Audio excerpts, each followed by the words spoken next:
Yeah. So last time I was just giving you a brief. I was just giving you a brief about the legal and legislative laws pertaining to finance and banking. That is, we have the 5 to 6 modules we'll be doing, and along with my training, your people are allowed to present their project on the particular topic. So see to it that all of you are attentive, and please start writing down, because this time the answer sheets will not be coming to me, and it's going to be entire you will have to study the entire syllabus right from basic what we did, the contract law, the company law, everything will be there in your finals. So this particular modules you will have maybe case studies and full length question. So be careful that today we are going to start the Negotiable Instrument Act for you all. That's last time I had given you a brief about what is negotiation. That negotiability means transferability. So we are done a bit on the Negotiable Instrument Act. Then after that we will be doing the SURFACI laws. The SURFACI laws will be doing the Securitization Act. I told you non-performing assets are the basic issue that the finance industry, specifically the regulators, are facing under the supervisory clause of CAMELS. We had explained to you the Reserve Bank of India functions, that is, as a supervisory authority. The preamble of the RBI law you all had I had done last time for you all. In brief, I had explained to you that is one is the currency management, the credit control, the supervision of banks, right? So under the supervision of banks, we saw that CAMELS, that is C for capital adequacy, A for asset management, M for management, E for earning, L for liquidity, S for systems. All these are the things that the inspection team, the inspection teams concentrate on. So you will see a very, very important topic today on the SURFACI laws also, once we finish the Negotiable Instrument Act. Once we finish the Negotiable Instrument Act, we will be doing the SURFACI laws. So yes, somebody of you will be speaking on the project of promissory note.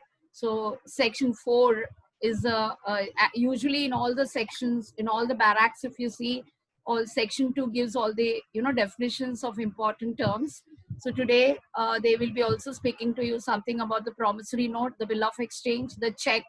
These are all negotiable, that is transferable and recognized by the statute as negotiable instrument, and therefore anything which happens over here in case of any discrepancies or anything, they can approach. There is a remedy for it, and that remedy we'll be doing today, especially for your syllabus, is the check bouncing.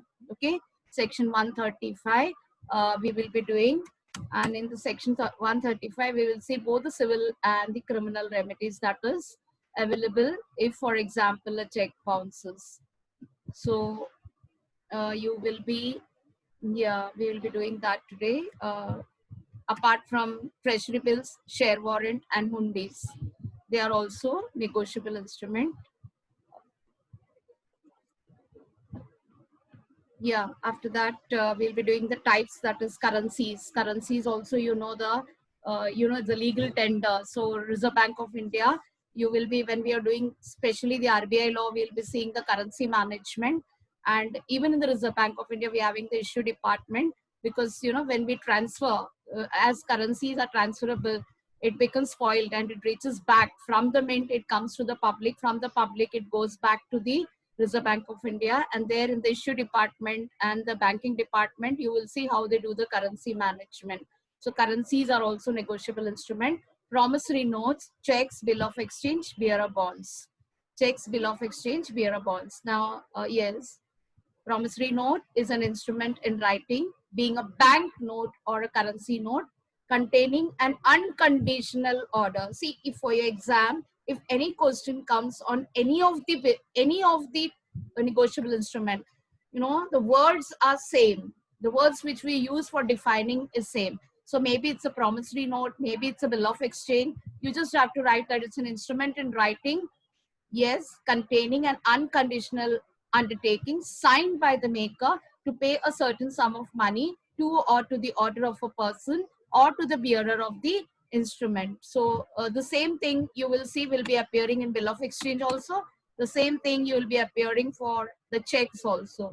So the characteristics of a promissory note as equivalent to the characteristic of a bill of exchange, both are similar. So you don't have to worry if anything comes. Maybe this will come only as a small short length answer. You are going to expect section 138 and the criminal offenses related to checks as case study. So this is just a characteristic of promissory note, which one of you will be speaking today. It's an instrument in writing, promise to pay. It's signed by the maker, and yes, it's an unconditional promise to the to pay money only. Yes, it's going to pay. It's written an amount of such and such rupees will be paid to the who is going to hold it. So we'll be doing today the holder in due course also, who is having the instrument, who is in possession of it, will be having the authority to claim the amount. So payee must be certain, some payable must be certain. It may be payable on demand or after a definite period of time. So different types of check you will be doing today. The different types of check, that is the bearer check. It's also known as the open check or a cross check.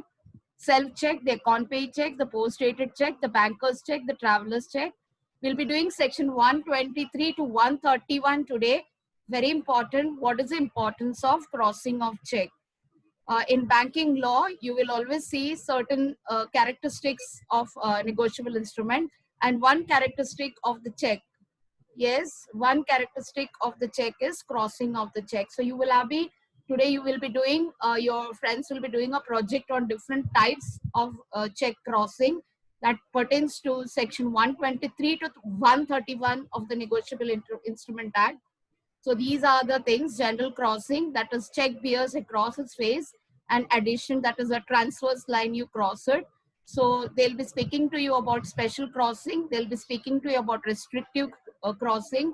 That is, it directs the collective banker that the amount credited of the check only to the payee should go. So these are the special, information pertaining to the crossing of the check. So again, we'll be doing different types of checks. This we already finished it off. Yeah, negotiable instrument. This is the most important topic which can be expected for you as a case study. You need to give advice what has happened to a particular person who has been issued check without any sufficient balance in it. So that is both the civil offense and criminal offense. I told you, when the matter comes to us lawyer, we put up two petitions, one in the civil court, and there the civil procedure code follows, and the other case in the criminal code. So that is the criminal procedure code that follows. Okay. So very, very important topic for your exam is, what do you mean by dishonor of a check? That means a check is said to be honored. We need to write. The first paragraph will be, when is it said to be honored? That is, if the banks give the amount to the payee, whatever is described, while if the bank refuses to pay the amount to the payee, the check is said to be dishonored. And this is the definition of what is the cause of action that I am taking the matter to the civil court. There has to be a cause of action when I am taking the matter to the civil court. So naturally, in our petition, we write that under section 138 of Negotiable Instrument Act, this tent amounts to dishonor of check. And therefore, in the last para, we will be making the pleadings as per the civil procedure. We'll be making the pleadings as per the civil procedure, that an amount of so-and-so may be paid as damages. Amount of so-and-so may be paid as damages, or maybe, they have to pay the legal expenses. They need to pay the lawyer's expenses, especially if it is both the civil and the criminal court. So, in both the civil and the criminal court, we claim, exemplary compensation just because the check had gone. So therefore, in corporate law, this very important finance aspect is very important. You will see litigations being filed. Today also we'll be doing a case study on how Supreme Court has mentioned that check dishonor is simply with an intention to create a certain amount of we say grief. The aggrieved party is seeking a remedy in the court. So naturally, from the lower court to the sessions court to the high court to the Supreme Court, this matter can reach. and therefore it will lead to a problem with the corporate sector. So you saw many cases like, even in your next semester corporate governance, you will be seeing that inability to pay debts, or maybe such acts which are not in the good books of the people. So the trust of that particular corporate sector decreases when both they are facing litigations, various kinds of litigations. Therefore, Section 138 is very, very important. And these are the things why the check gets dishonored.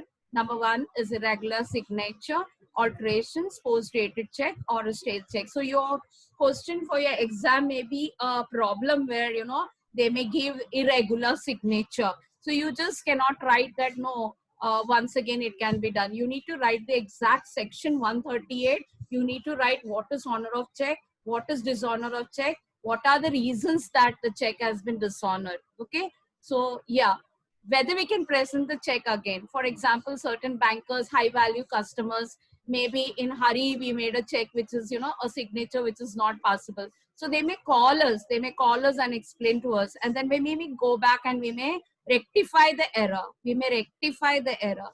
So therefore that is called alterations. If any alterations are there, we need to sign it over there, and then the bank may honor it. The bank may honor the check. So then there won't be any action against that particular person. So today we will be seeing also the procedure what we have to undertake. The procedure we have to undertake when an aggrieved party is coming to us lawyers. So yes, frozen account is also one reason why a check is dishonored. Frozen account is also when I told you last time, if a particular party is entangled in a case. So naturally, whether it is a government agency or whether it's a state agency or whether it is a court or having some jurisdiction over some matter which is against that particular person, his account is freezed. And then whatever check he has issued, it cannot be honored by the banker. So the banker will give a reason that this particular account has been freed, so we cannot honor the check. So yes, this also becomes a criteria of filing a petition under Section 138 Negotiable Instrument Act. So if a particular person comes, aggrieved party comes to us lawyer and say that, we have been issued a check of around 50 to 75 lakhs. And now these are the reasons that banker is giving us. Maybe the reason is irregular signature, maybe alterations, maybe frozen accounts. So what we need to do is we need to file a petition. We cannot keep quiet. If we keep quiet, then that particular person will not get justice. His check will be, lying simply. So naturally, when it is bounced, whatever is the reason, we need to file a petition, separate petition under Section 138. That then the respondent party appear in the court once the summons is issued to them. So once we file a plaint in the civil court, once we file a plaint, in your terms, in layman terms, it's a petition. So when we file a petition in the civil court issues summons to the other party, and the other party has a right to defend and to represent a lawyer on his behalf. So for example, if I give a notice to the other party, his lawyer will reply to it. And if that notice is not replied, then within 15 days, I can move the court. And once I move the court, and if the petition is in order, as per the Civil Procedure Code, the petition, that is why, under Order 3 of Civil Procedure Code, every person has a right to appoint an advocate or a pleader or an attorney to represent his case in the court, because we follow the exact procedure that is given in whichever law.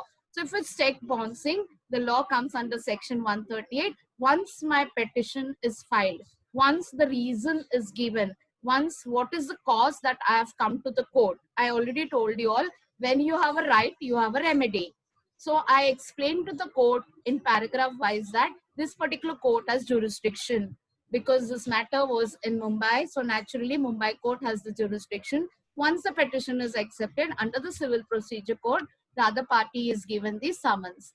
And once he is issued the summons, his lawyer will give a written statement.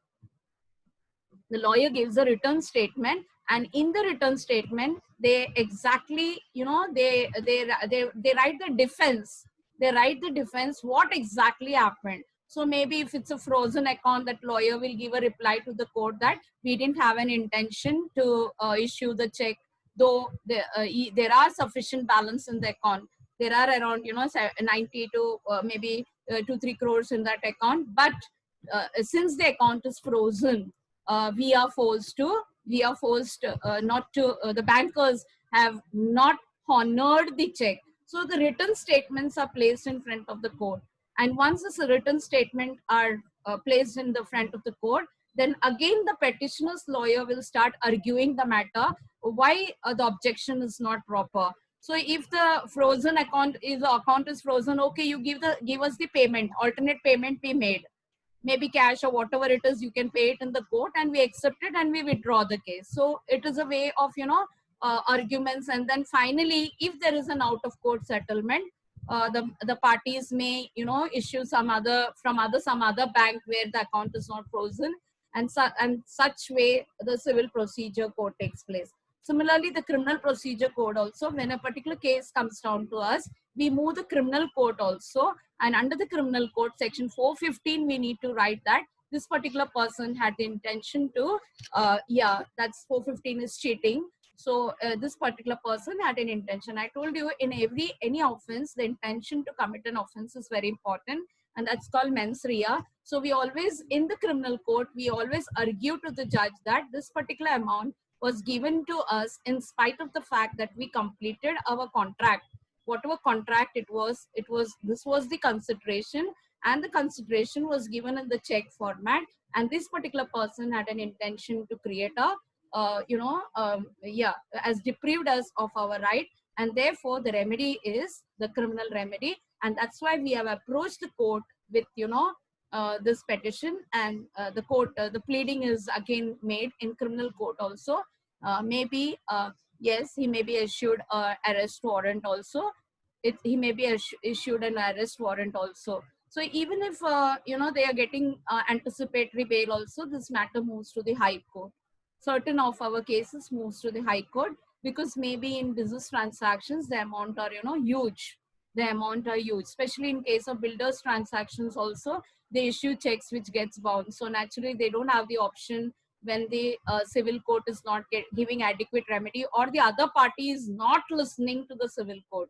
There are cases where in our, especially when we handle certain cases, there are cases where in the court the defendant tells that let us take back the matter, and they again issue a check which gets bounced.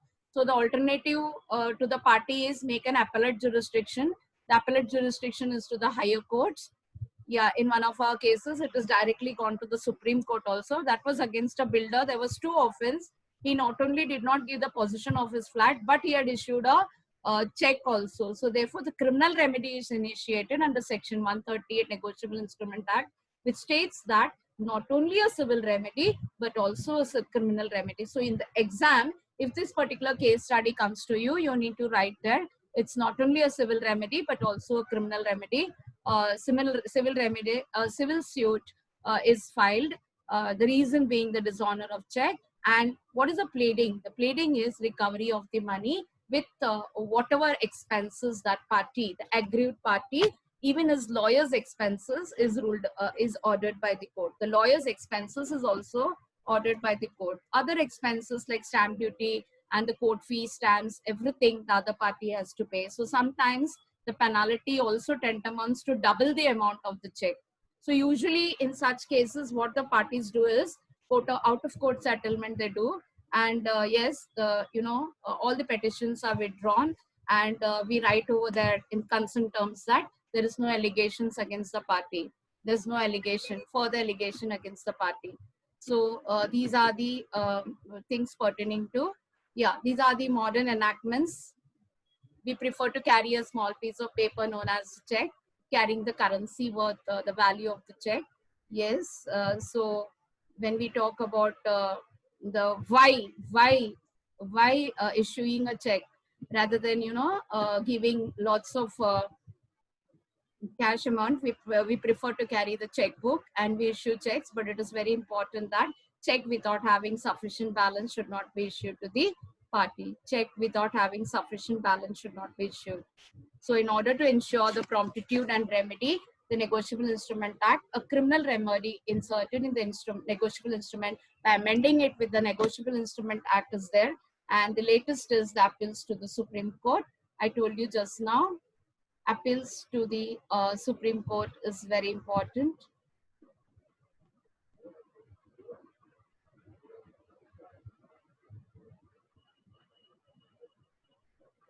Yeah, this is the latest amendment. Yash, can you read the latest amendment, please? Yash, can you read the latest amendment? Yeah. So the latest amendment, Parliament enacted the Negotiable Instruments Amendment and Miscellaneous Provisions Act 2002, 55 of 2002, which is intended to plug the loopholes. This amendment act inserts 5 new sections from 143 to 147, touching various. Yeah, correct. Sorry. Slide. Okay. Yeah, that's the latest amendment. You can read section 143. Okay. Section 143A to 147.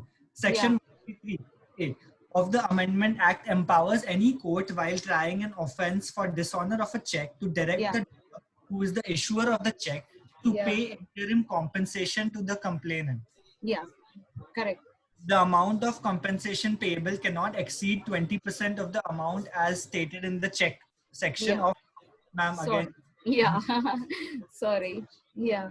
So that's section 145. You all will be speaking again 143 to 147A. So these are the latest amendment, that is interim compensation to be complained. So what do you mean by interim?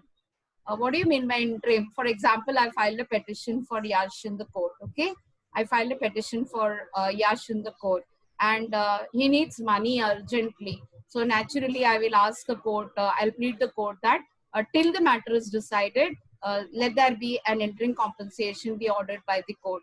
Let there be a interim maintenance, like how we ask for interim maintenance. Similarly, interim compensation should be ordered by the court. Yeah, so these are the clauses that is come out for the amendment. That is, see, A is written. It's 143A of the amended act empowers any court while trying an offense for dishonor of a check to direct the drawee who is the issuer of the check to pay interim compensation to the complainant. So in civil cases, we always call it as a complainant. We call it as a complainant. So the amount of compensation payable cannot exceed 20% of the amount as stated in the check. So if, for example, me as a lawyer is, pleading in front of the court, see, this particular, my client is unable to, continue his business because it's whatever work he has done, this other party, the respondent, has not given him the money, and whatever check has been given has been dishonored. So Lordship may kindly give interim compensation. Okay. So interim compensation is paid. That will be only 20%. Maybe if it is 1 crore you're claiming, maybe 20 lakh the order may be passed under section 143A. Okay, all of you? All of you understood?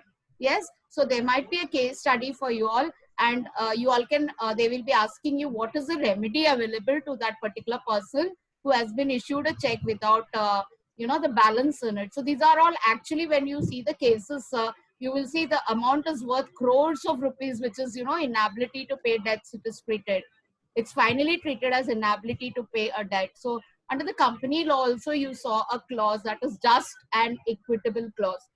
When a particular person or a corporate is not in a position to pay his debt, he can be declared, he can be declared as a willful defaulter.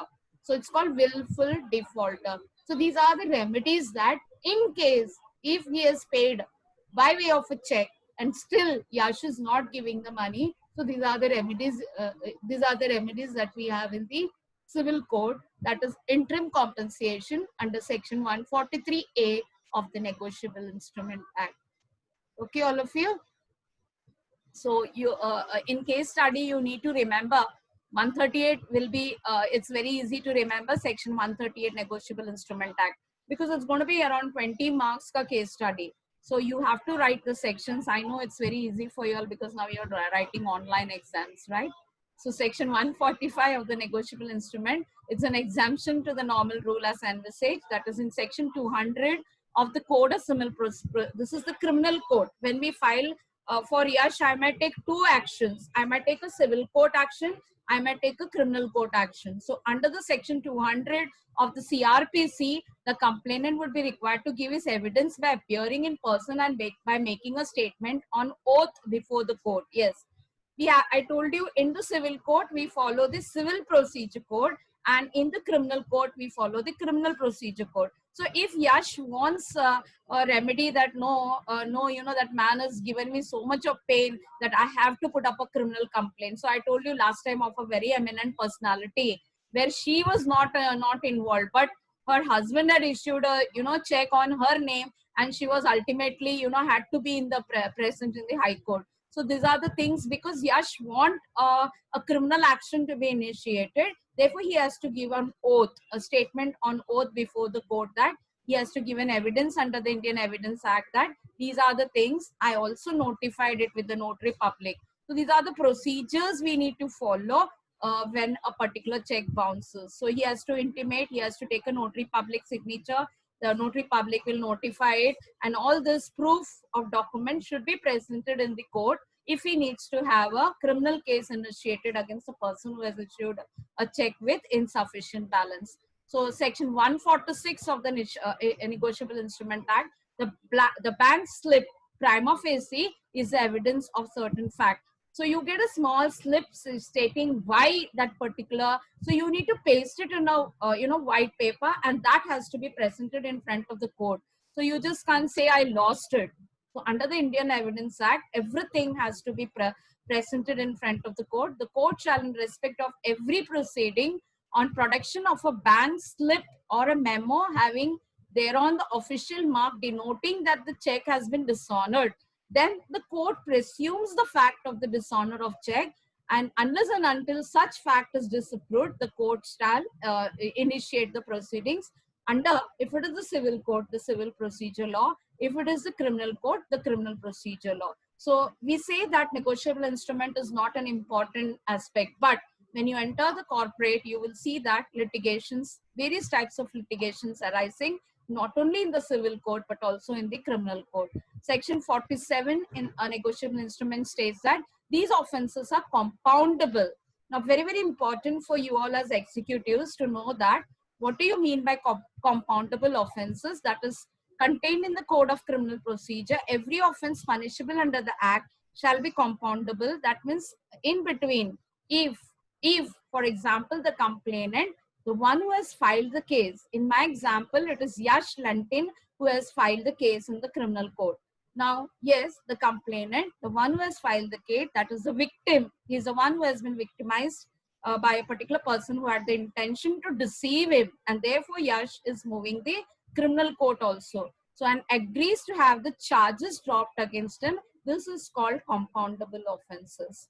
So, in certain cases, certain offenses under the civil law and the criminal law, the offenses are compoundable. So if tomorrow someone asks you, what do you mean by compoundable offenses? It means that simple as it, Yash Lentin is hereby agreeing to have the charges dropped against the accused. Maybe there's an out of court settlement and the other party, that is the defendant, has agreed to give in cash, or maybe some other bank account is deposited in the court. They agree to deposit in the court, and Yash can withdraw it from the, once all the consent terms are agreed by the court sees to it that the settlement is done proper. And once he agrees to the court that yes, the settlement is over, then the matter is, yes, over. So that is the legal rights in check bouncing case, section 138 of the Negotiable Instrument Act. It's a primary law in the context of check bouncing case. The following is an analysis of the rights and remedies existing in check bouncing case. So this is your main answer. Yeah, compoundable offenses are those. Yeah, bank slip is the prima facie evidence. Compoundable offenses we did. Yeah, resubmission of the check. Under the check bouncing, on being informed, the issuer of the check has an opportunity to rectify which has caused the check bounce and ask the payee to resubmit the check for clearance. So this can be done within 3 months from the date on which the check is bounced. So for example, it was a date of around March. So April, May, June. So 3 months is the date in which the rectification of error can take place. So if, for example, we did not wait for it and we moved the courts, even in the court also, the other party can on oath, on affidavit, give to the court that let the party resubmit the check. We will put up a certain amount, including interest, whatever the legal fees, we'll put that amount and we'll issue a new check. So there can be a resubmission of the same check plus additional amount, or there can be a resubmission of a new check with additional amount that the other party has expended in the court for justice. So here reasons are to be informed. Yes, the recipient of the check is informed by his bank about the bouncing of the check through the issue of a check, that is memo, which contains the reasons for the non-payment of the money stated in the check. Now, for a person to make a value claim, such a person must ensure that they submit the check within 3 months from its date of issue. Otherwise, the check would expire. Okay. So demand notice is very, very important. This is the procedure we ask our clients to follow. They have to issue a demand notice. The check bounces for the second time. The recipient of the check has an option to send a demand notice to the issuer of the check. The demand notice usually asks the issuer to transfer the requisite funds within 15 days. So rather than a lawyer getting involved, that particular person can issue a demand notice saying that within 15 days we need to pay. So failing which, the recipient will file a complaint under section 138 of the Negotiable Instrument Act. Usually our clients don't know that they can send a demand notice, so they approach a lawyer and we give a legal notice. We give a legal notice to the other party that within 30 days or maybe within 15 days, if it's a huge amount, we may give them 30 days time. So the demand notice has to be sent within 30 days of receiving the bounce check from the bank. The court may consider a delay if it is justifiable reason is provided. We're having another law called the Limitation Act. It's very, very important. Whatever the offenses, if any party needs to move the court, the Limitation Act is there. And in this particular section 138 Negotiable Act, the limitation is, yes, 3 months. The limitation is 3 months. So, and if he wants justice, maybe he is abroad and he could not come back to India to file the petition. So if it's a discretion of the court, the lawyers ask the judge that this was the reason that we couldn't file the petition. Maybe now there is a pandemic, so it is something force majeure. I told you section 56 of the Indian Contract Act. So I will mention to the court, we request the court, can I mention this matter? So the court agrees it, and then we mention to the court why the delay, why we couldn't follow the limitation law. So if the judge feels it is a discretion of the judge to accept the petition, and a complaint under section 138 is accepted by the court, though the 30 days period has gone away. The 30 days period has gone, but it is sole discretion of the judge.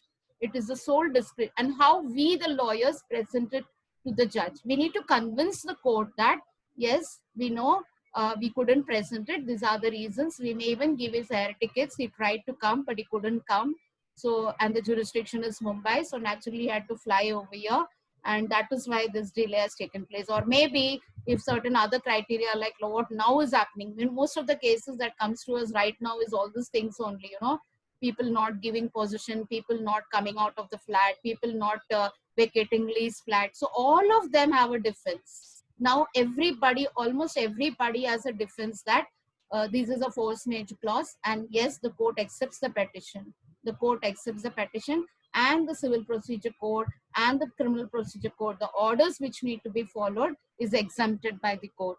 So that is called accepting a petition under the Limitation Act. Okay. So filing a complaint, the issuer of the check has not replied to the demand notice. Yeah, the issuer did not reply to Yash.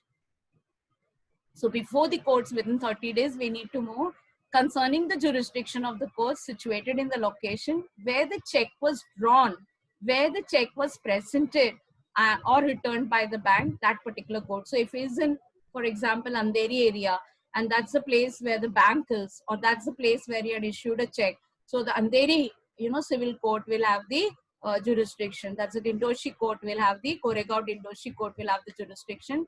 And maybe the first case will always go to the Metropolitan Magistrate. And if the amount is huge, then it gets transferred to the Sessions Court. Then it gets transferred to the Sessions Court. Otherwise, there itself, the party is summoned. The small causes, in my first lecture, I'd spoken to you about the jurisdiction of the court. The lower one is the small causes. Whatever happens, any offense, whether it is civil or criminal. For example, you can say the latest example, if a particular accused in that nearby jurisdiction, the police takes that particular person to the nearest magistrate within 24 hours. So that magistrate has the power to send the pecuniary jurisdiction, that's monetary amount of the check.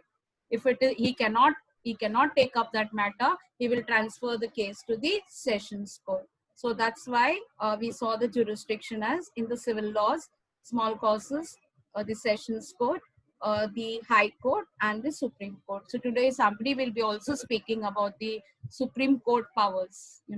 So a complaint under Section 138 can be filed. It must be noted that the checks which are issued should not be gifts covered by Section 138. It should not be gift. Yeah. So these are the process to be initiated, and the remedy. Yeah. So this is the criminal complaint. How do I follow? Now that was the civil procedure. Now this is the criminal procedure. Certain times it happens that if it is 50 lakhs, 70 lakhs and all, our clients tell us, come and let us move both the court. So we need to jump from the civil court to the criminal court. And these are the complaints filed under the criminal court.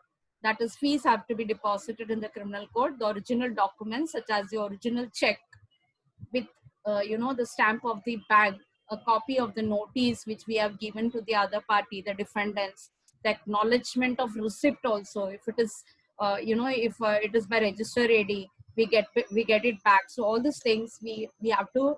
It is verified by the judicial magistrate of the first class. This is the jurisdiction of, if, for example, the smallest court, that is a nearby court, is the judicial magistrate of first class, and these people are only authorized to take matters of check bouncing. So the complainant would have to be examined on oath. The magistrate will issue a summons for the issue of the check to appear before the court, and if found guilty, then the issuer would be punished with imprisonment or fine under Section 138 of the Negotiable Instrument Act. In addition to pursuing the remedies through this method, as well as the civil proceedings, we will see that I told you Section 415 is important there. Section 415, and under Section 415 is the definition. The punishment is under Section 420 of the Indian Penal Code. So I think so. These you all understood both the civil procedure and the criminal procedure. These are both the civil procedure and the criminal procedure. So I request now, the magistrate will issue some summons, as I already explained to you. The recipient of such a check can also file a complaint against cheating under the Section 420. An alternate civil complaint can lie. The nature of the complaint, as described in the above section, is that a criminal complaint which would possibly result under punishment to the defaulter in terms of jail time, but also often not the result in the recipient of the bouncing check getting, that is, imprisonment is a punitive action that the criminal court judge has authority to take. So thus, it would be prudent for the recipient to file a separate suit for recovery of the amount due to him. So naturally, in the criminal court, there are people who tell that I am ready to go to the jail. So naturally, what we lawyers do is to safeguard the interest of the person who is aggrieved, we file recovery of the amount due to him under the civil court also. So Section 138 negotiable instrument is very, very important. Okay. Yeah, these are the order code of civil procedure, that is summary suit under order 37 of the civil procedure code. You all need not know the civil procedure code, but if, for example, you're working for a finance company or your corporate has been accused, so you all need to know that is under the Civil Procedure Code, a summary suit differs from an ordinary civil suit. It does not grant the defendant with a right to defend himself, and to able to defend himself, the defendant has to seek prior permission of the court through his lawyer. So these are the summary suits are only permissible in the context of matters of recovery. So for example, Yash has to recover around 80 to 90 lakhs. So naturally, I will request him to file a summary suit where the defendant will not have an opportunity to defend himself. The defendant's lawyer will be taking special permission of the court, have to take the special permission of the court that we want a chance to defend. So these are summary suits. The remedy is a summary suit under Order 37 of the Civil Procedure Code, where the defendant, the party who has given a check without money in his account, can always, yes, these are all things that we act in the court that the other party will not defend by saying some other, legal defense that is allowed under Section 138 of the Negotiable Instrument Act. So yes, today the people, the group who's going to present on Civil Procedure Code can share the slides now. Yeah, this is the instruction to close the account. These are the instructions in addition to the risk that a defaulter faces in terms of time, of jail time or penalty. It is also open to the bank from which the defaulter has issued the check to stop the defaulter from using its facilities and to possibly close the account of that particular person. Got me? So the banker's right is also over here. Not only when the court passes an order against the defaulter, the banker has also right that he is not supposed to use any of their facility once again. So these are the instructions to close the account. The court also may issue the order to freeze that particular person's account, because it is always, litigations are a trouble not only to the government, to the bankers, to the public at large. It is something which is prejudicial to public interest. So these are the Negotiable Instrument Act pertaining to check bouncing. So thank you so much, all of you. Now, yes, if your check is bounced, you have to face jail.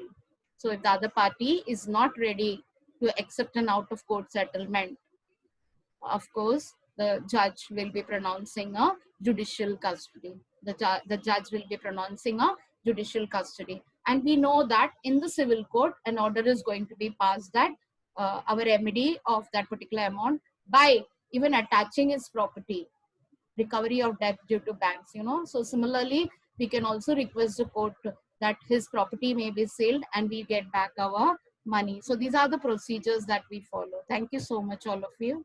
I think so. The group who is going to present can start sharing their screen now. Yash? Yes, ma'am. Yes, ma'am. You'll have to stop sharing. Yeah, I'll stop the share now. And you all can start your presentation on Negotiable Instrument Act. Yes. Sure.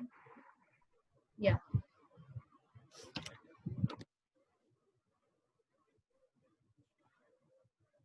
I think so. The class has understood the basic concept of the negotiable instrument. This is the easiest in banking law. Okay. Next, we have the SOFSI law. We are having the SOFSI law, which is a bit tough. We also have the Reserve Bank of India Act, plus the Banking Regulation Act and SEBI regulations. Yeah, today they will be doing on Negotiable Instrument Act. Yes. Just introduce yourself, team. Yes, Introduce yourself.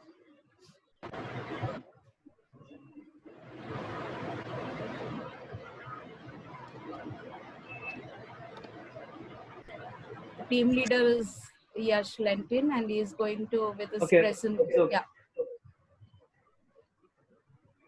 Yeah. I request all my team members to come.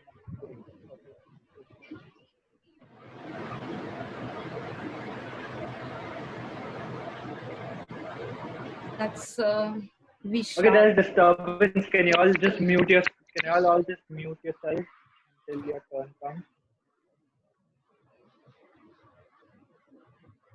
Yeah. Okay. So good afternoon, ma'am. Good afternoon, class. We're going to be covering the topic Negotiable Instruments Act. Before we start, I would just like to give a brief introduction about my team. So, The topic, as we all know, as ma'am has covered so wonderfully in the last hour, is Negotiable Instruments Act.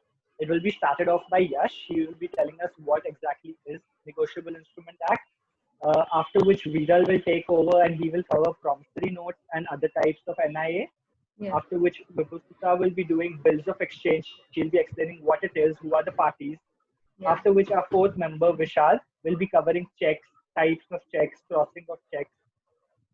Then Tushar will take over and he will explain what is holder, what is the difference between holder and holder in due course. And then our final member, which is Uma, will complete the presentation and the topic by covering check bouncing, reasons, the legal framework, which is, of course, as you just mentioned, ma'am, is a very important topic, both for life and in the exam. Yeah. Okay. Correct. So the PPT is on the screen. I'm sure you can all see it. Yeah.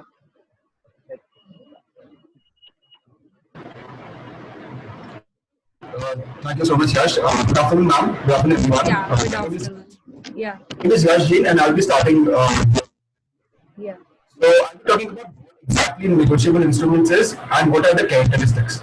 Right? Yeah. So Negotiable Instruments Act is of 1881. Yes. Sorry to interrupt you. Just keep the microphone slightly away. The voice is a bit too loud. Keep the microphone slightly away from your. Yeah. Is it better? Yeah. Yeah. So, Yash, can you move to the next PPT, please? Yeah.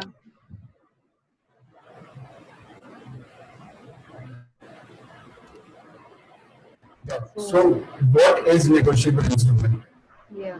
So, it is a written document transferable by delivery, which the right is created in favor of someone. So, this essentially is the definition of a negotiable instrument. So, it is a written document. What does it guarantee? So, it guarantees the payment of a specific amount, either on demand or at a set time. As ma'am mentioned earlier in the lecture, that you can either receive the amount on demand whenever you want, or at a specific time, which is at the maturity. Yeah. And the payer, and the name of the payer is usually mentioned on the document. Yeah. So the term negotiable, it stands for transferable. It doesn't mean negotiation, but it means transferability. And the term instrument, it means written document. So the entire thing, negotiable instrument, is essentially a written document which is transferable. Yeah. One person to another. Can you move to the next slide, please? Yeah, so these are the characteristics of a negotiable instrument. So firstly, it is freely transferable, which means that you can transfer it from one person to another person without any problems. An unlimited number of endorsements. What this means is that, let's say, if the majority of a negotiable instruments is 3 months. So within those 3 months, you can endorse it from one person to another person n number of times. There is no restriction limit whatsoever. But only at the age of maturity. Post that, you cannot transfer it at all, because after that it becomes invalid. Yeah. Then one very important characteristic is that it is free from all defects. Yeah. So during the course of transferable of negotiable instruments from one person to another, any defect in the title will not affect the recovery of the money of the person who is holding it in due course. What this means is that if someone in the past, if there is any defect on his name or on his doing, that will not affect my ability to recover that amount if I'm having correct. the instrument right now. The holder can sue in his own name without notice of the data. This is another important characteristic of a negotiable instrument. That the person who is holding it, can sue without any prior notice to the data. Yeah. Just can you move to the next slide, please? Yeah. These are the presumptions. Now, there are certain presumptions, right? While you're dealing with negotiable instruments. The very first is as to consideration. Basic one, the very first one is as to consideration. Yeah. Every negotiable instrument that was made or that will be made has been accepted, negotiated, and transferred. These four are very important. Repeat once again that every instrument that was made or that will be made has been accepted, endorsed, negotiated, and transferred with sort of this mindset that there is a consideration. But this is not valid. Yeah, correct. It comes as to date. That means the correct date is mentioned and the date of bearing is the date of drawing. Which really means is that the date which is present on the negotiable instrument is actually the date of bearing as well as the date of drawing. That is the date on which the negotiable instrument was drawn. The date has to match. Yeah. comes as to accept as to time of acceptance. That means it was accepted within a reasonable amount of time, and that too before maturity. As I mentioned earlier, post maturity the bill becomes invalid. You cannot accept it, you cannot endorse it, right? So it has to happen within the time frame. Yeah, correct. Comes as to time of transfer. That means every transfer was made before the maturity of the bill. None of the transfer is made after the maturity, because after that the bill will become. Yeah, correct. Can you move to the next slide, please? Yeah, so these are the important points, which is presumption. Presumptions, yes, ma'am. As to order of endorsement, that means endorsement is essentially transferring the bill from one person to another. So Yeah. this presumption talks about the fact that the endorsement, the order, will be mentioned on the instrument. As to stamp, that it was properly stamped. A lot of times you will lose the bill. There are chances that you may lose the bill. So it is presumed that the bill was properly stamped. Yeah, correct. Holder presumed to be holder in due course. As I mentioned earlier, that the person who is holding the bill is presumed to be the holder in due course. That means he is the legal man or legal person who is supposed to be holding the bill. Yeah. To receive the money. And as to dishonor, this is the last one. This talks about the fact that the person who has drawn the bill, who has made the bill, has made it without any lack of honor. Right? There is he made it because he wanted to make it. There is a sense of honor. Yeah. There shouldn't be any dishonor. Yeah, correct. Ma'am, this was my part. Yeah, presumption. Yes, The ma'am, important is presumption as to whether it's dishonor. Thank you so much. Thank you, ma'am. And now Viral will take over. Yeah. Thank Good you. afternoon, ma'am. My name is Viral, and I will complete this. So, Section 4 of an act defines a promissory note as an instrument in writing containing unconditional undertaking Very signed by the important for maker. all the definitions of any bill of exchange or whatever it is, you need to write this particular statement. Yeah, it's an unconditional order. Yeah. Signed by the maker to pay a certain sum of money or to the order of certain person or to the bearer of an instrument. So to the bearer of the instrument. Yeah. So that's the holder of the instrument. Yeah. So next slide, please. So there are 5 types of promissory notes. That is bank note, which is currency notes also. Is a type of promissory note which is issued by banks or licensed authorities, that is RBI, payable to the bearer or on demand. Yes, correct. Then treasury bills are money market instrument issued by the government of India as a promise note with a guaranteed repayment at a later date. Yes, so the government issues 3 types of treasury bills, that is 91 days, 182 days, and 364 days. Yeah, so this topic will be again coming in the Reserve Bank of India. Okay, in the RBI law you will be learning this treasury bills, what is talking right now. Yeah. Next is a share warrant. A share warrant is a document issued by the company under its common seal, stating that its bearer is entitled to share or stock specified therein. That is, when a company wants to raise funds, so the company issues a share warrant. Yeah, correct. So they are transferable into delivery without registration of transfer. Correct. Yeah. Next slide. Next is bearer debentures. The debentures are which are payable to the bearer or whose name do not appear in the register of debenture holder are known as bearer debenture. Yeah. This also issue if the company wants to raise funds cannot raise funds through banks, so they raise funds through debenture. Yeah. So next is what you learned in the company law, this is debentures. Yeah. Yes, ma'am. The next is the share certificate. Is a certificate issued by a company certifying that a date of certificate is issued. A certain person is the registered owner of the share of a company. Correct. Just like the equity share or equity share. Yeah. The key information contained in the share certificate is name and address of the shareholder and the number of shares held by him. Yes, correct. Yeah. Next slide. So these are about the rules pertaining to debentures, which are also again negotiable, transferable. Yeah. So the essentials of the promissory note. It should be in writing. Yeah. It must contain an unconditional promise. Yeah. Third is it should be signed by the maker. Yeah. The payment should be a certain person, Yes. and the certainty of a amount payable should be there, and it Yes. should be stamped. Yes. Otherwise, the court also will not accept it, right? So everything has to be, the definition of a negotiable instrument has to be there, even if you have to file a civil complaint or a criminal complaint. Yeah. Next one. Next. Yeah. Yes. Next slide, please. Yeah. So So parties of a promissory note is first is maker yeah. and a payee. Yeah. So a maker is the one who draws a promissory note, and Yeah. a payee is the one who has to pay the amount in a Yeah. future date. Correct. Yeah. Next is next slide, Yash. This Smooth is slides, how a promissory note look like. So there is yeah. a stamp, amount, date, and the duly signed by the maker, and what is the time duration with interest. So it is Yeah. mentioned that 6 months after date we promise to pay Mr. So and Suraj so. Yeah. Electronics or order a sum of 50,000 with interest or at 8% per annum value received. Yeah. So Should that's be a specimen. this Yeah. is a specimen.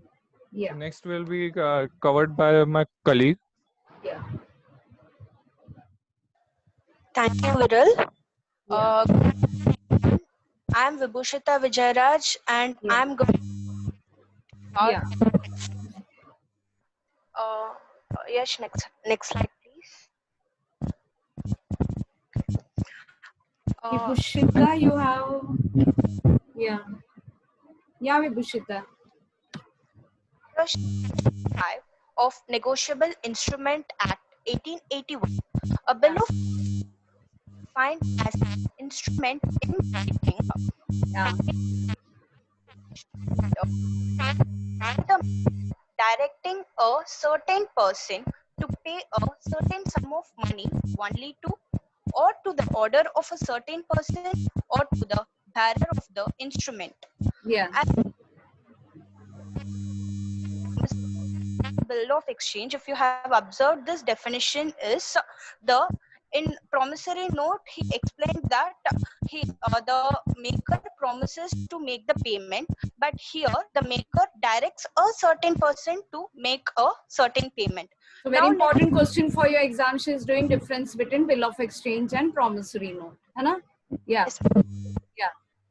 So exchange through an example. For example, A buy certain goods from B and promises B to pay the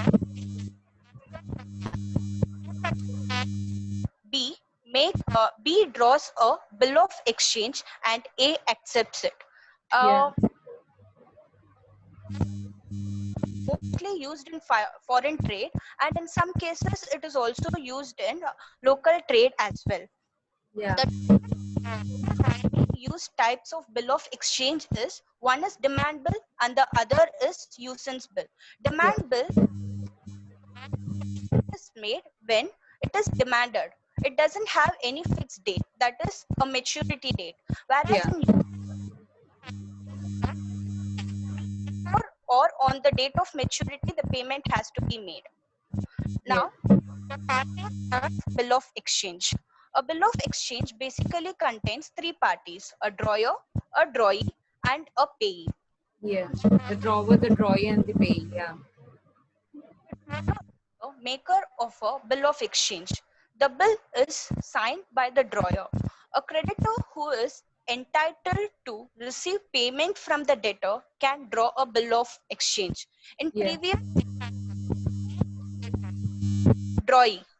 Drawee is the person who, upon whom the bill of exchange is drawn. Drawee is the debtor who has to pay the money to the drawer or the payee.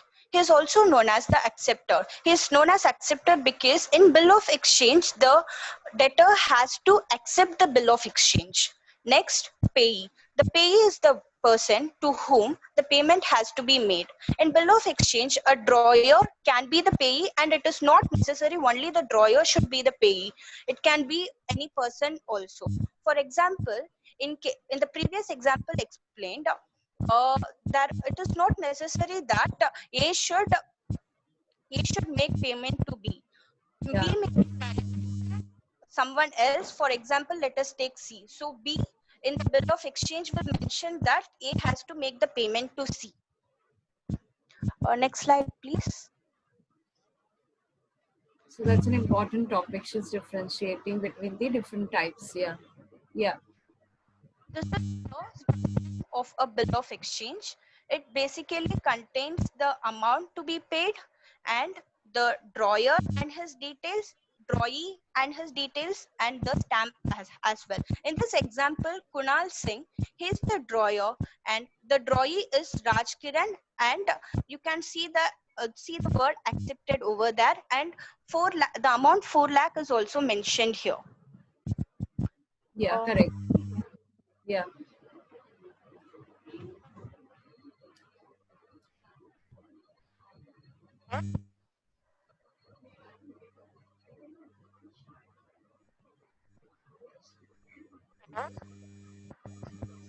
Yeah. Yes, Vibhushita.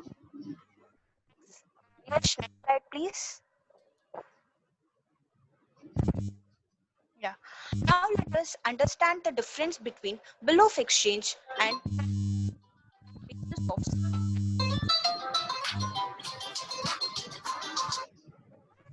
Yeah, hello. Hello. money to a certain person for a certain period of time, whereas promissory note is an instrument that contains the हाँ बोला. signed promise by the maker to,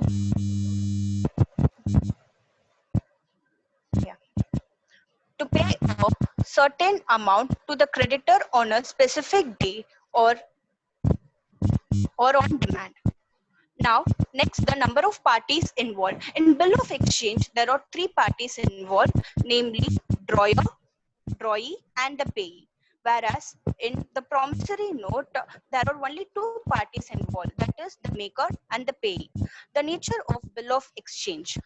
This is an order to make the payment by the seller of the goods to the buyer of the goods. Whereas promissory note is basically a promise made by the buyer of the goods to the seller of the goods.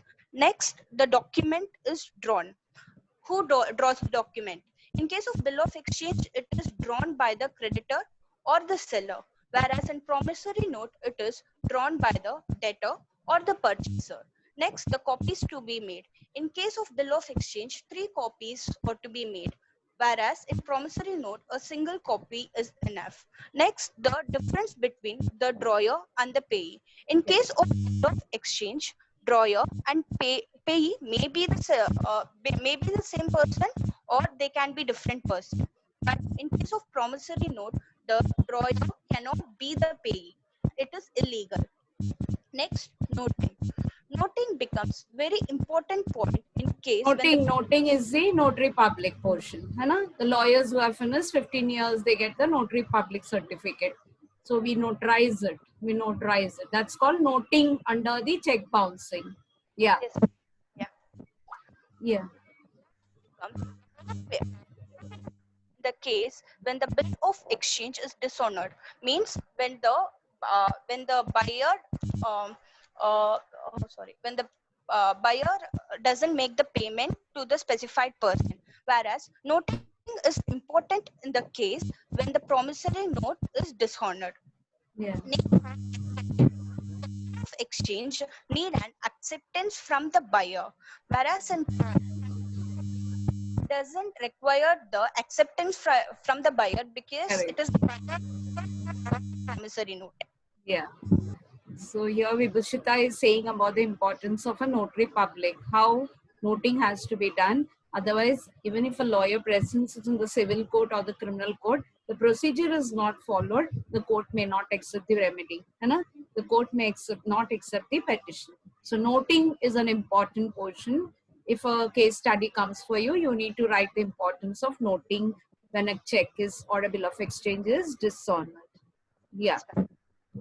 Yeah. Liability of the drawer is secondary and conditional because the drawer is the seller. Yeah. Yeah. When from the bank. Yeah, correct. Yeah. Liability of the drawer is primary because the drawer is the buyer. Yeah.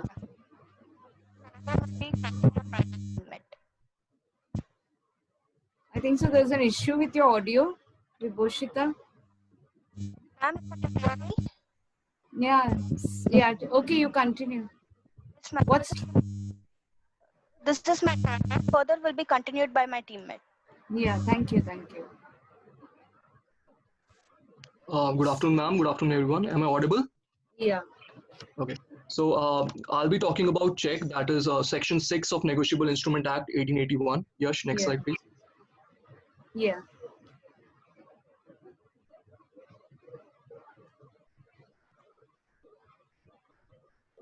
Okay. So let me first of all give a brief introduction about what exactly is check. So a check is a document that orders a bank to pay a specific amount of money from a person's account to the person in whose name the check has been issued. Yeah, So there correct. are three parties to check. That is a drawer who basically signs the check, who makes the check. Then there's on whose name the check is drawn, and the drawee is always a bank or a financial institution, which was not the case with bill of exchange.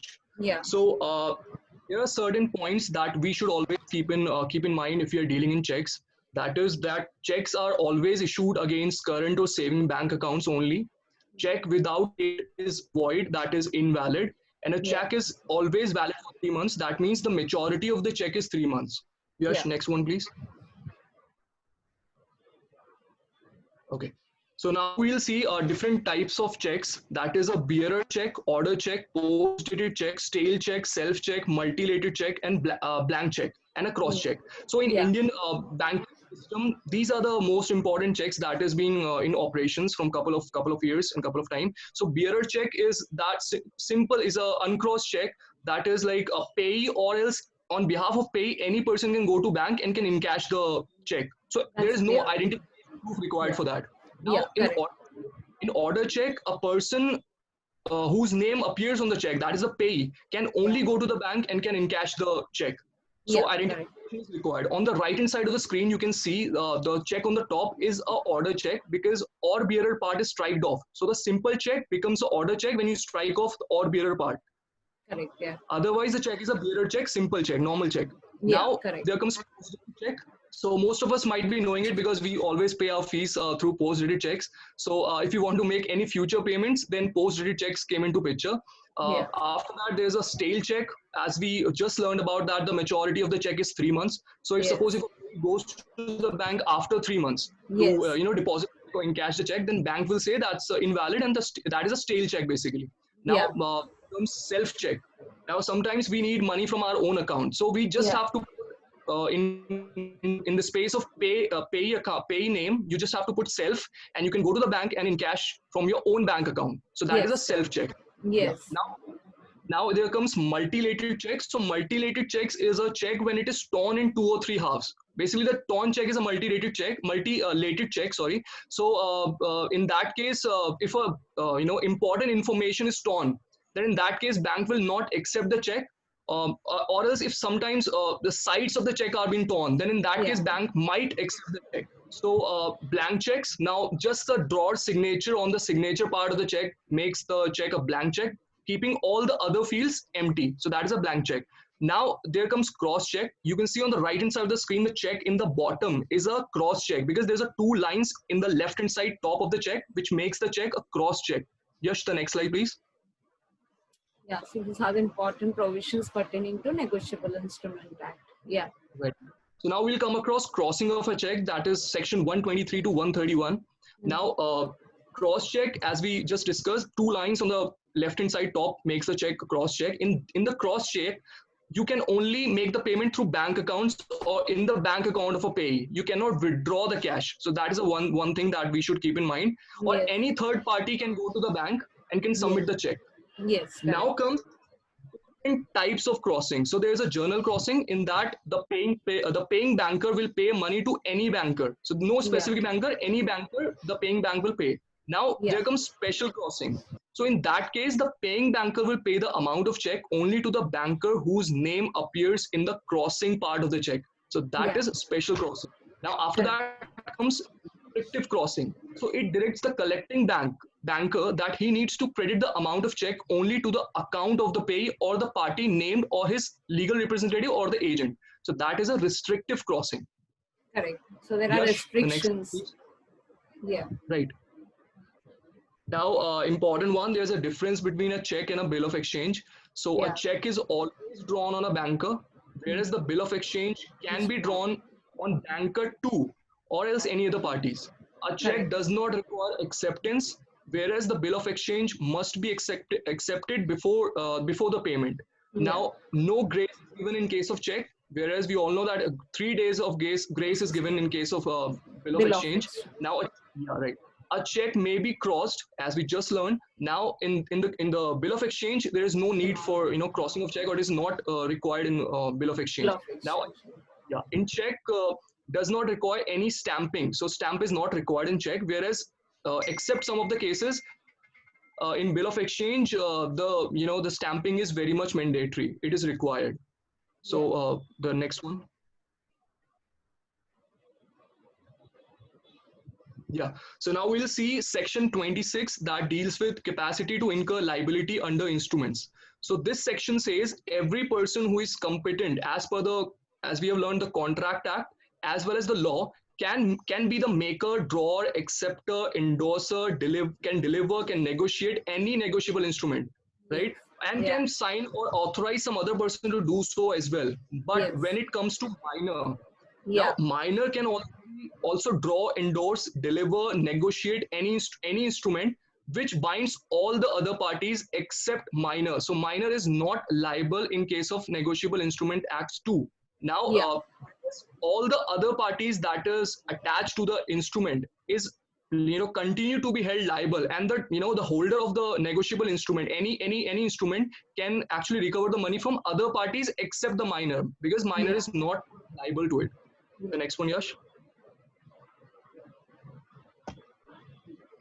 Yeah. So there comes discharge of a negotiable instruments. Now, in a layman language, discharge is like when any instrument becomes of no use. That is basically discharge. Now, when the liability of the party who is primary and ultimately liable on the instrument comes to, the instrument is said to be discharged. Yes. Now, suppose there are more than 2 parties, 3 parties, 4 parties to the instrument. There can be this. In that case, a party is said to be discharged, a single party, I'm talking about any particular party, is said to be discharged from his liability when his liability on the instrument comes to an end. So particularly his liability when comes to an end, that party is discharged from the instrument or from the liability, not the whole instrument. So the whole instrument is not discharged from the cannot be discharged just by if one party to the instrument is discharged from the liability. The other parties continue to be held liable. Right? Now, there are certain discharge in following ways. So discharge can be done in following ways, either by cancellation. So when the holder of the negotiable instrument deliberately cancels the name of any party liable on the instrument, then in that case, that party is discharged from the liability. The holder, when strike off or cancel the name of any party, that party is not liable then. After that comes release. So release is like, apart from cancelling the name, if the holder of negotiable instrument release any party apart from cancellation, then that party would be released from the liabilities. And the third one is, but obvious, that's a payment. So when you make the payment, you are you are not held liable for the instrument. So now further will be explained. The holder in due course will be explained by Tushar, I guess. So over to you, Tushar. Yes. Thank you, Vishad. Good afternoon, ma'am. Good afternoon, everyone. So I'll be briefing through the concept of the holder and holder in due course according to the section 8 and 9. Yes, next slide, please. Yeah, this can be a short question for you. What is the importance of holder in due course? Maybe because we call it negotiable instrument, it is negotiated. So the bearer might have transferred it to a holder. Yeah, the one who is having at present the right, that he needs to get the money mentioned there. Yeah. What's holder and holder? Holder is the person who is entitled to the possession of the instrument in his own name, and must be entitled to receive or recover the amount due on the instrument from the parties liable under the instrument. Yeah. So for example, if Tushar is holding a bill, so what he is explaining is who is having the authority to receive the amount mentioned there. Yes. Yes, ma'am. Let us understand it through the one example. Suppose Mr. X gave salary to his employee, that is Mr. Y, through the check. Therefore, in this scenario, Mr. Y is the holder of the check. Further, if Y lost the check and Mr. Z found it, then now we can call the Mr. Z as a holder? No, absolutely no, because Mr. Z is not entitled to receive the amount. Yes, correct. Yeah. Okay. Yes, next slide.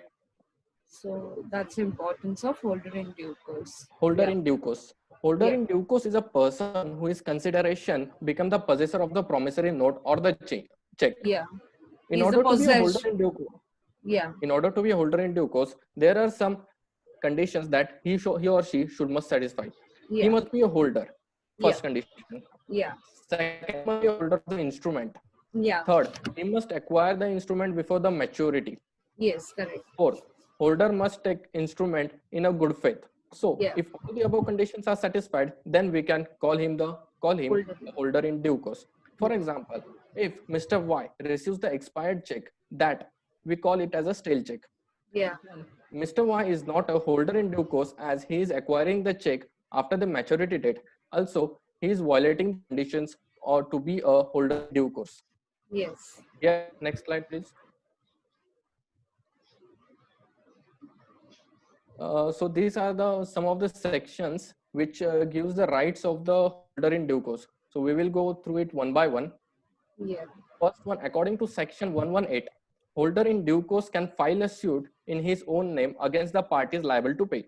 Yeah. So for example, if a person comes to me, he will tell me, Ki Baba, this person, Tushar has handed it to me and I am now the holder in due course. So I am eligible to receive the payment because I already made payment to Tushar. Yes, ma'am. So he has given me this instrument. Yeah. Yes. He can file a suit. I can file a suit on behalf of the holder in due course. Yes. Yeah. Second, according to section 36, every prior party to the instrument is liable to the holder in a due course until the instrument is duly satisfied. Yeah. Second, according to section 46, the other parties liable to pay cannot plead that the delivery of the instrument was conditional or for a specific purpose only. Yeah. Second, according to section 120, the validity of the instrument as originally made or drawn cannot be denied by the maker or drawer of a negotiable instrument or by acceptor of a bill of exchange for honor of the drawer. Correct. Yeah. According to section 58, the person liable cannot plead against the holder in due course that the instrument had been lost. Yes. And last one is according to section 53, holder in due course gets a good title to the instrument even though the title of the transferor or any price party to the instrument is defective. Yes. Yes, next slide. So that the certain times the the defaulter mentions in the defense himself that the document has been lost, the instrument has been lost. So this all won't be accepted. Yes. These are the conditions that won't be accepted. Yeah. So in order to understand the holder and holder in due course, we will differentiate them and understand it.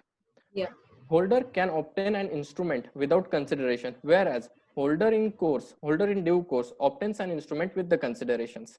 Yeah. In case of holder, instrument can be obtained at any time, rather than holder in due course is the one who obtains possession for considerations. Yeah. A holder may become possessor before or after the maturity. Holder in the due course must be the possessor before the amount thereof becomes payable. Yes. Correct. Each holder is not a holder in due course, but each holder in due course is a holder. Thank you. This is all from my side. Now I will like to invite another team member to proceed further. Yeah, so that's an important thing which I explained to you. What is the difference between the holder? So holder is a person who is at present liable to receive that particular amount under the negotiable instrument. So a very important aspect that Tushar has mentioned is there cannot be any defense by the person who issued that the instrument has been lost. So an extremely important syllabus, it can be a short question for you, is holder in due course and the rights and liabilities of the holder in due course. Yeah, thank you. Next one. Hello, ma'am. Uma Kharidikar here. Yeah, Uma. Yes. Hello, everyone. Good afternoon. So, as our ma'am has mentioned, the check bouncing or the dishonor of check is a very, very important topic for us, and it is also very important in our practical life. I would just like to share my one experience about this topic, and I will start my presentation. So, I was pursuing my internship in Bank of Baroda in Matunga, Mumbai. Yeah. So once a person came and the check was bounced. So I just asked my manager that what is the reason behind this incident. So Yeah. she told me that there was insufficient balance in all the three savings account of the drawee. Correct. Yeah. So I got to know that due to insufficient balance, the check can be bounced or there will be the dishonor of the check. So Yes. after contacting the drawee again and again, he didn't reply, and then the Yes. legal action was taken Yes. against him. So there was involvement of Bank Lawyers. of Baroda's lawyer as Yes. well as the personal lawyer also. Yes. Correct. So I just had this small experience, and I thought that I should share this. Yes. Very nice that you're wanting to be a banker and you already work for Bank of Baroda, right? Yes, So you're ma'am. getting ready for your bank exams also through this finance and banking module. Right? So Yes, section ma'am. 138, if a question comes for either your IPS or your banking exam, now you're thorough with it. It's not only the civil remedy, but also the criminal remedy. Right? You're Yes, going to ma'am. speak. You want to speak to the class both the civil remedy and the criminal remedy, right? Yes, Yeah. ma'am. And the case was filed against the company because it was the checks by the company to the employer, and the salary was not paid. Okay, So I would. it was given because of the salary to be paid. The check was issued, है ना? Yes, ma'am. And the So check got bounced. So I now won't you all mention the name, but the man was like he was doing corruption and all. okay. So these are the cases that come down to us with an intention that the particular person should not get the amount. A check is being issued, and this is taken as a criminal offense also, है ना? Yes, ma'am. This And is the case taken as was then later taken to the zonal office of Bank of Baroda. yeah, So I visit to the zonal office. I talked to the legal department as well, yeah. and then the procedure happened. Yeah, the procedure, the court procedure, that's both the civil remedy and the under the civil procedure code. Under the civil procedure code, the lawyer will follow the civil code, and again the same lawyer will follow simultaneously a criminal procedure. That's in the criminal code. Anna? Yeah, Yes, thank ma'am. you. Yeah, come on, Yes, ma'am. explain now. So basically, what is the check bouncing? Yeah, That the first is that check remains unpaid. yeah, Second point is bank returns to the person who drawn a check. So yeah, it correct. is known as dishonored or the bouncing of check. Yes, correct. Yes, next slide, please. So when the payment is not paid, it's simply as it has not been honored.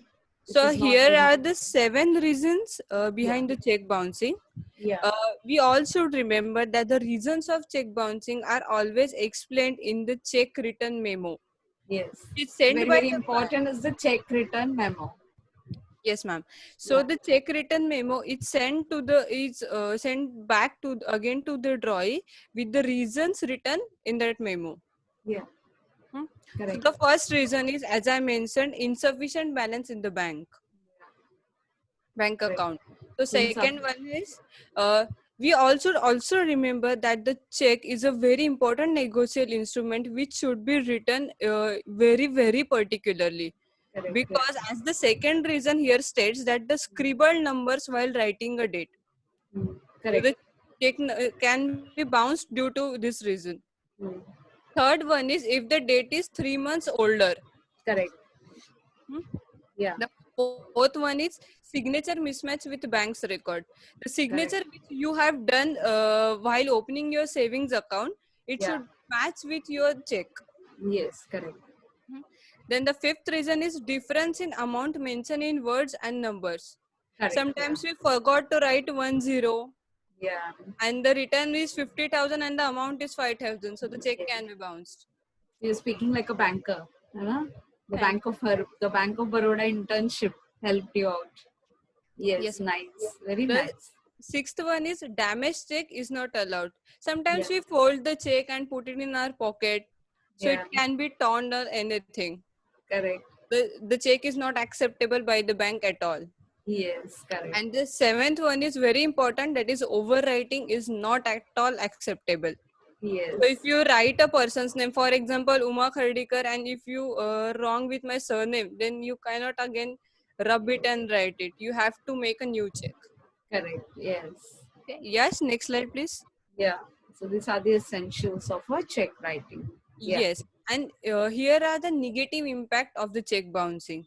So Yes. why we should write the check very, very particularly? The first is it can impact on your CIBIL score. So Correct. CIBIL score is the score on which your interest rate of loan is decided, and Correct. it can be checked. It is Yeah. very important to have a good CIBIL score in life to borrow Yes. a loan from any bank. Yeah. So further, you will not get your history of your banking shows that whether you are eligible or ineligible for a finance, or maybe bank loan, or maybe advances. Yes, Yeah. ma'am. So the Yeah. credit, your credit history can be checked. It can be Yes. increased, decreased, anything can happen. So we should be Yes. very, very careful. Careful. Yeah. And the It's not a second, question. It's not a question of whether it is 1 lakh you're dishonored or maybe 1,000 you're dishonor. When it comes in the bank, then your history of banking is spoiled and you're not eligible for any further banking, services. and the second one is increase in other risks, just Yeah. like the restriction of issuing a new checkbook. Yeah. So the bank can refuse to issue a new checkbook if you have bounced many checks before. Yes, correct. Yes, correct. The second one is if you have taken a loan from a bank and the EMI check bounces, then bank has a right to issue a lower legal notice. Correct. Or a bank can also deduct money from your valid saving account. Yeah, correct. So we should avoid these negative impacts, and to avoid this, we should also write our check very, very particularly. Correct. Yeah. Yes, next slide. So now I'll say that how the check bouncing is in the eyes of law. Yeah. How the legal action is taken and how it happens. So Yeah. in the eyes of law, section 138 in the Negotiable Instruments Act 1881. Already ma'am has spoken in detail about the criminal and civil case. Yeah. Civil remedies, sorry. Yeah. So basically, it is very important because this is a provision regarding to check bouncing matter. Section 138 Negotiable Instrument Act 1881. Correct. The first one is that is the check.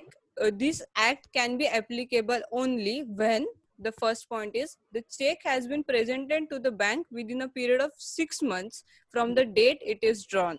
Correct. Yeah. So it is also necessary that there is RBI circular under section 35, that is Banking Regulation Act 1949. Yeah. So class, we will be also doing the 4th module, the Banking Regulation Act. So here Uma is reading about the Banking Regulation Act, which empowers the RBI also to issue notices. Yeah. Yes.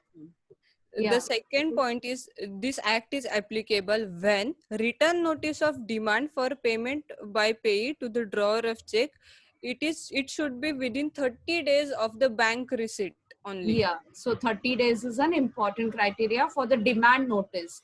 So when the class is writing about the procedure to be followed in a case study, what Uma is speaking is extremely important. The demand notice and the 30 days period. Right? Yes, Yeah. when the check is bounced, the bank always sends the receipt to the payee as well that the check has bounced. Yes, So correct. while when we receive the receipt, we have 30 days to take an action against this matter. Correct. Yeah. Correct. Third one is the law. This law is applicable only when the drawer of such check fails to make the payment of the said amount to the payee. Correct. So this Yeah. is all about the commitment. Yes, correct. Yes, next slide, please. Yes. So here I will be speaking about the purpose behind this act. Yeah.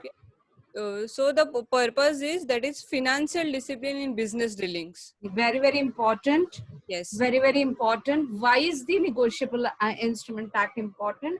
Number one is financial discipline among everyone. Maybe it's a corporate, maybe it's a individual.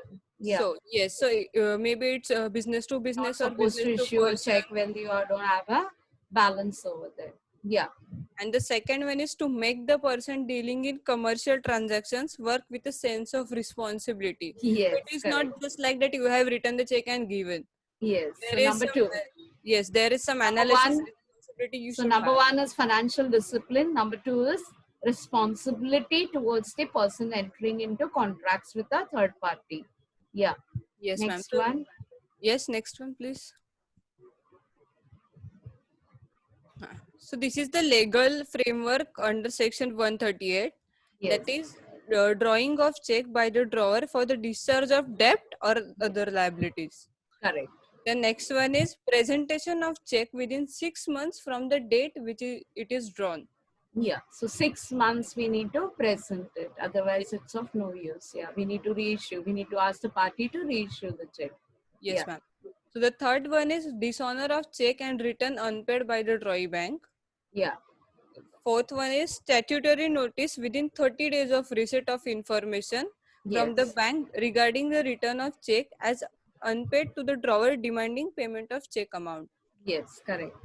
So as I am mentioning again and again, these time periods are very, very important.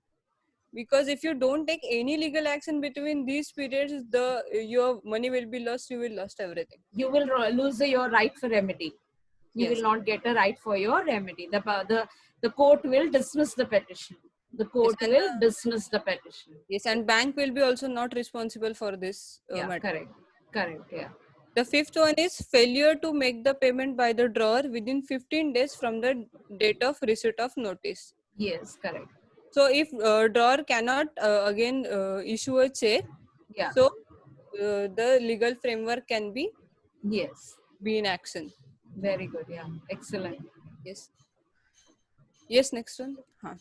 Very important. This is the punishment. The purpose and the punishment in this matter, I feel it is very, very important. Yes.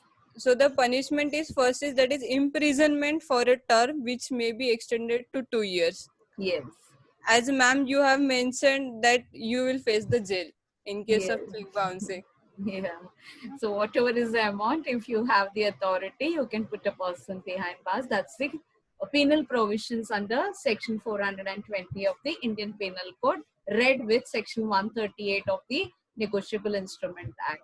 That's financial disciplinary, punitive action being taken, not following the real, purpose of the Negotiable Instrument Act. Yes. And the next one is fine. So fine in monetary terms, which may extend to twice of the amount of your check. So if just remember that if you have signed the check of 1 lakh, you will have to pay 2 lakhs for your check bouncing. Yes, correct. So that's double the penalty. And or you will have to bear both the punishments. Correct. Yeah. So ma'am, I would just like to summarize few things in this topic as it is very important. Yes, so yes. Just repeating once. Yes. That the first point is we have to write our check very, very carefully. Yes. The numbers, the words. Yes. If you are having any issue of your eyes and if any physical disability, you should have confirmed with the bank's person or anything. Yeah, even the bankers help you out. Yes. Even the bank sub staff also including in all these matter. Yeah, they are trained. Yes, they are also too much aware. Yeah. And we should always remember the punishments we have to bear in this matter. So just try to check very, very carefully, and we should always try to not to get in such matters. Yes, very nice. So this topic is for our legal awareness as well. Thank you, ma'am. Yeah, thank you so much, Uma. And who is left now? Someone is left? No. Okay. No, ma'am, we are done. So that is all from our group. So before signing off, I would just like to say thanks to all my teammates. We have six people, excluding me, in our group. So it is more than the others. But the coordination was very smooth. Everyone was very cooperative. And that's lastly, very nice. I would and you had a banker also. You had a banker there. She's specifying her experience as a banker. Yes. And the class should really appreciate that. See, even if it's an internship, she has sat in the counter and she has seen to it the grief of a person, the aggrieved person who has come with a check that has bounced. So it's very nice that, you all had a person who's a banker in your team and she is speaking about the consequences of that even whether you are a corporate or whoever, you need to follow the principles of the law, that is the Negotiable Instruments Act. And as she said, that is to follow the financial discipline. Number 2 is that there should not be any, the contractual obligations where the consideration in contract law, we said that consideration is an important part of a valid contract. So when two parties enter into a contract, nowadays someone told the example of giving a post-dated check to your institute also. So even if you're issuing a post-dated check also, you should see to it that that particular date you are transmitting, you are putting that much amount to the bank. Otherwise, there can be a legal action, not only in the civil procedure, but also in the criminal procedure. Yeah. Yes, you would all want to say something, you can say on behalf of your team. Yeah. Yes, ma'am. So yes, it is very nice that we had Uma who could share her personal experience. Yes, but lastly, we would on behalf of my team and everybody would like to thank you for always being available to us and for having a call yesterday and for solving our doubts in all possible ways. Yeah, so that's because you all are you all are presenting your project. You all are presenting your project, so this is going to be your internal marks also. That's why I wanted you all to be perfect before you speak the law. So now the next portion after the break, I will be starting the very, very important banking and finance law. That is the SURFACI law. The SURFACI law, the securitization law, like how, people are issuing checks and it's going to burn. So same thing happens when a person like, if Uma becomes, in 2-3 years, she may become the manager of that particular Bank of Baroda. We can't say. She appears for her exam and she may get through it. So if she gives a loan, she gives loans and advances to maybe, you people over here, Yash, right? Yash is asking for 50 lakhs to 1 crore. Uma will, yes, sanction it to Yash, right? So in case he defaults the payment as standard asset, substandard asset, doubtful asset, losses, she will keep an eye on the classification of her asset. So in banking means accepting money for the purpose of lending. Accepting money for the purpose of lending. And if Uma is giving deposit as a loan will become her asset. The loan will become her asset because from that asset she is earning interest. The difference she gets from a depositor and the difference she pays to a person who has been granted a loan. So naturally the difference in amount is her earning capacity. It's her earning. So naturally if her asset is not is not repaid on time, if Yash is not repaying it on time, Uma under the latest law has certain rights. She doesn't have to appoint me as a lawyer. She can take away she can take away possession of that particular security, the collateral security, which you have already, the moment you transferred 60 lakhs to Yash account, he has given you a security, maybe his flat documents, and that is the securitization law. So after break, we will come across for the securitization law today. And just let us see if there is a possibility. The group on SURFACI will speak on the SURFACI laws. Okay. Thank you so much. Take a break. Okay, ma'am. Thank you, ma'am. Thank you, ma'am. Yeah. Thank you so much. Vaibhav, over to your group. Yeah, they were very good. And Vaibhav is so excellent. He will be speaking nice with his group on SURFACI, I'm sure. He's the registrar of our class. Thank you. Yes, ma'am. Please come back after break. Yeah. Yes, Thank you. Come on. Thank you.